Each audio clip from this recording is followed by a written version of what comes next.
Hi everyone, welcome. We're down here in my wormery, preparing to check in on my African nightcrawler worm buckets.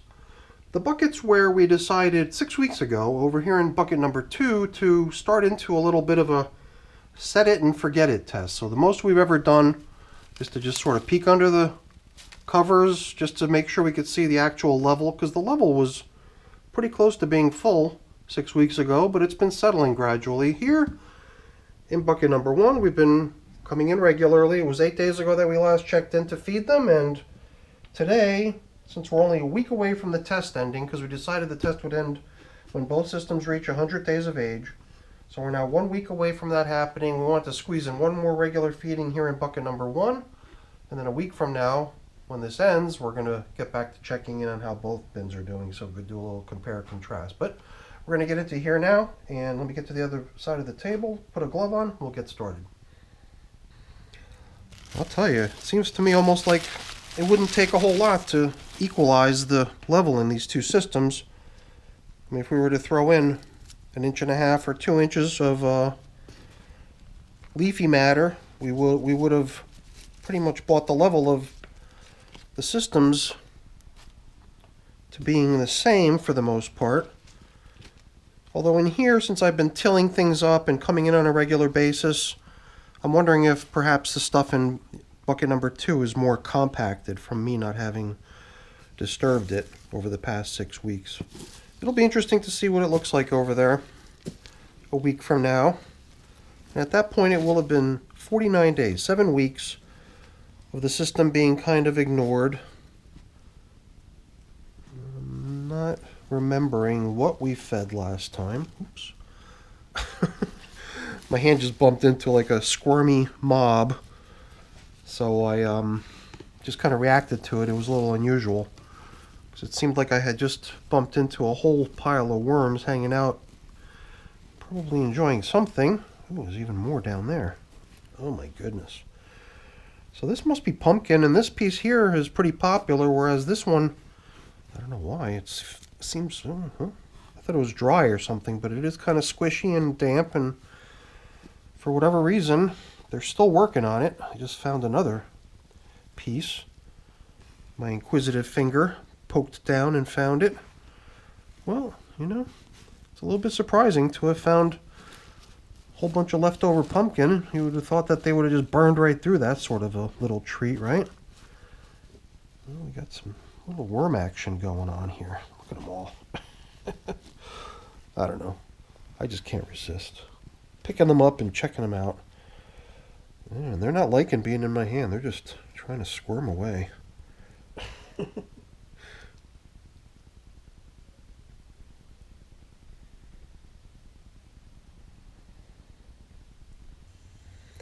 Stuff that I'm feeding them today is some corn cob that had been run into my little blender and chopped up into this really nice fine consistency, almost like a flaky, powdery stuff.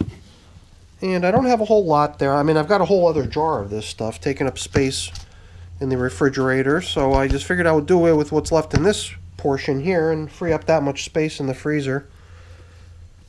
And everything else that they're going to get is just going to be more leaves, I think. And it is tempting just to come in here a little bit more, I don't know, just a little bit more generous than normal. I mean, they got a lot of leftovers leaves from last time. Here's another piece of pumpkin.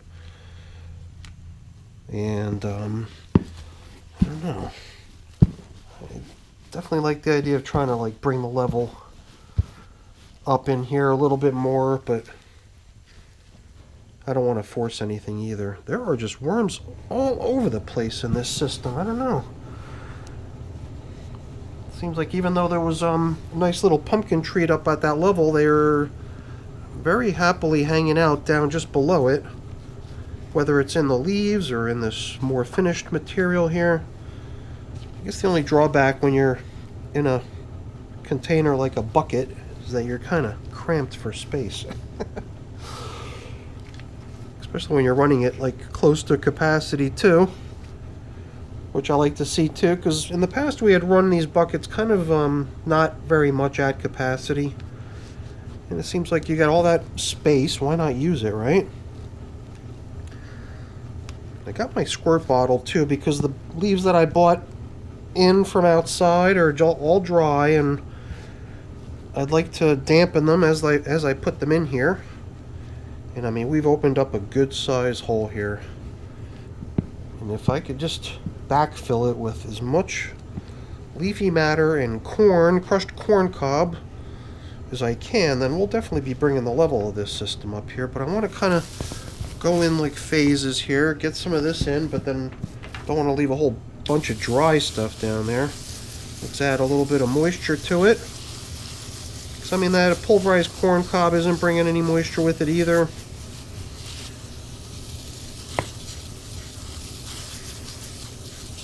Uh-oh, avalanche.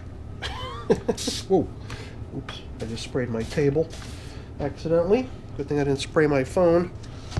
My phone is right next to my squirt bottle over here. But this is the this is that pulverized corn cob, which included a lot of the corn kernels too, so it's not just the boring corn cob, but it's also the yummy corn too. I'm wondering how much more of this stuff we could pile in here. I'll just keep going. Just want to keep dampening it along the way though. I don't want it to just sit there idle, dry. It did seem like there was a lot of like untouched leafy matter when we excavated the feeding zone. And it was kind of nice to blend it all in with the surrounding materials. And here too, I don't know if this brand new leafy matter will be of much interest to them right away, but it eventually will break in and become cozy and stuff that they'll want to explore. Perhaps not so much in the very beginning, but over time it'll become cozy for them. Okay.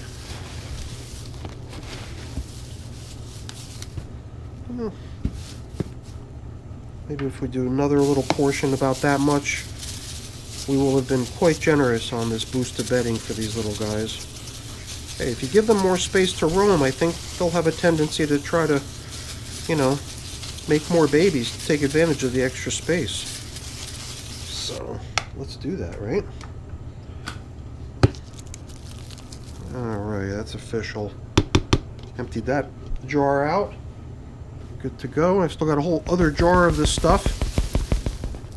It's kind of funny too, because when I was I don't think I've shown this on the video, but this stuff's been sitting here for like a week now. Every time I was running the corn cob, some of them just sort of got into this little spherical shape and just bounced around like a little pinball.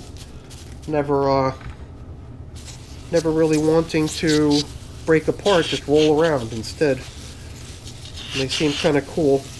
But those are just some of those dry corn cob bits that didn't get ground down into the flaky stuff we just fed.